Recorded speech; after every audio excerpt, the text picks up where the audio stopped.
local government. Nakita natin na yung mga hot zone, yung mismong mga bahay kung saan nakatira ang mga nagpositibo sa COVID-19, yung buong kalsada kung nasaan sila ay nakakordon at nakabantay ang mga pulis sa kabilang dulo nito.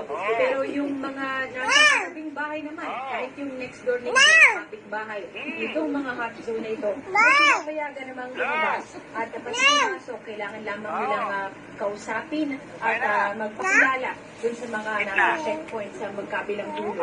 Pero kakaiba yung kaso kung sa isang particular na hot zone 10 sa mga barangay Tandang Sora ito dahil pinabubulaanan yung mga tao sa loob ng bahay na yun, sa loob ng hot zone na meron silang anak o kakilala man lang ng COVID-19.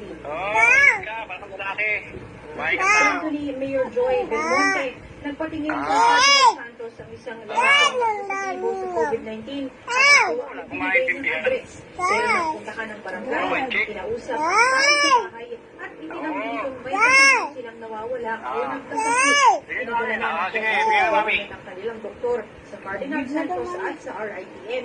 At alamin kung ano saan na pinapakailagang hanapin natin siya because now we have a positive patient on the loose. Alam naman natin how dangerous this disease is and we really have to get him back into our custody. Ni Belmonte ang isang hot zone na malapit naman sa komunidad ng informal settlers para tingnan kung exposed ba ang mga tao ito doon sa mismong hot zone. Pumunta rin niya ang mga hot zone ng Rodriguez at isang hotel na pumayag tanggapin ang ilang mga persons under investigation. Sa ngayon, 31 na ang kaso ng COVID-19 sa Quezon City. Ang isa sa mga bagong kaso ay taga-barangay